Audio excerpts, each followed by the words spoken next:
Hello everyone, well the teams have dropped for gather round for all the teams, and for Essendon there are 2 ins.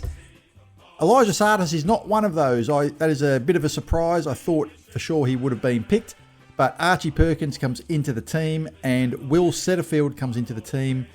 The 2 outs are Jai Caldwell and Tom Edwards, both injured. Will Setterfield was our best player in the VFL. I watched that game on the weekend, last weekend, and I made a video about it. I thought he was really good.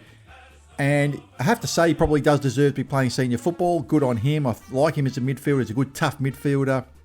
2 years ago, he was our leading tackler, and at least an average tackles per game, not in terms of totals, but average tackles per game.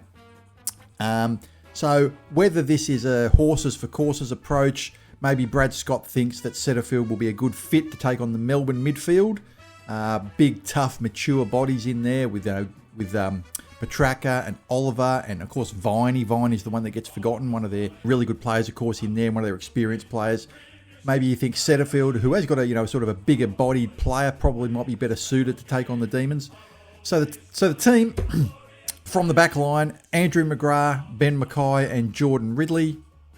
Half back line: Mason Redman, Zach Reed, and Jackson Pryor, who retains his spot. He was okay last week or 2 weeks ago, Jackson Pryor, after some reasonably poor games to start the season. Xavier Dersma, Archie Perkins, and Archie Roberts make up the centre line. Perkins picked right in the middle, which is kind of an interesting spot for him, even though I know we don't always line up exactly where they're listed on the Thursday night. Half forward line: Jade Gresham, Nate Caddy, and Nick Martin. The full forward line: Harrison Jones, Sam Draper, and Isaac Kako. Harrison Jones, by reports, has been training as a full forward this week, or in the forward line, hasn't been playing as a wingman, so I would expect him to line up as selected where he's been listed and be playing alongside Draper down there at full forward, and maybe even at full forward, as Draper sometimes goes into the ruck.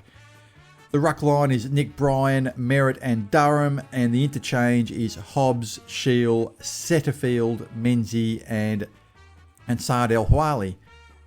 Elijah Sartis is the first emergency, Lewis Hayes is the second, and Archer Day Wicks is the third. So there's every chance that Elijah Sartis might still be in the team if someone is a late withdrawal. It often happens in football, as you guys know.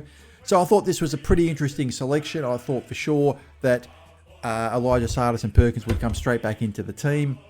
Brad Scott is a pretty conservative coach. Doesn't like to make too many changes to the team. So what do you guys think? Leave a message in the comments. It's a little bit of a surprise. We're certainly going to need to be more efficient in our forward line than what we have been against Melbourne. And one of the things about playing Melbourne is that both teams are relatively inefficient. Both teams struggle to take marks inside 50. Melbourne are the second worst or the worst team in the competition in that regard. And we're not much better. So this could be a game of just bombing it in there and it coming back out again. So I think the team that is able to be more efficient going forward, and the team that is able to find loose players inside 50 and actually move the ball quickly, which neither of these teams are particularly good at, is probably going to be the team that's going to be more likely to win this game. We're going to be using our away jumper for the first time in this match. This is our genuine away jumper that has red with the black sash. We've never worn that before. There was something in the Constitution, the Essendon Constitution, that we always have to have a red sash. So they've got around that by having these jumpers that are, red with a black sash with a little thin red sash in the middle to sort of get around the wording in the Constitution.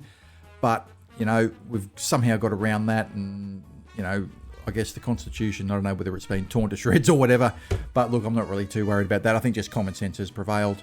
We've got the red with the black sash, simple reverse strip. I'd like to see the red shorts, guys. Just a little bit of a controversial opinion. I love the red shorts. I reckon that was really good look way back when we used to have the red shorts with the regular jumper. Some people don't like the red shorts. I don't like the white shorts. White is not one of our colours. Red and black are our colours, and I want the red shorts. That's not going to happen, I don't think. But what do you guys reckon? I reckon red shorts would be fantastic for our away jumper. Is anyone going across for the game? Let me know. I'm not. I usually try to get to 1 or 2 away games a year. I was going to go to the Gold Coast game. That couldn't happen. I'm probably going to go up later in the year now. But maybe some of you guys are going across for gather round. I think this should be a close game. Bombers by a couple of points, according to the bookmakers. I reckon Essendon by 10 points. I'll leave it at that. Hope you guys have a great day. 2 changes to the Bomber team. What do you guys think? Let me know in the comments. Have a great day, everybody. And as always, go Bombers. Fly up. up the other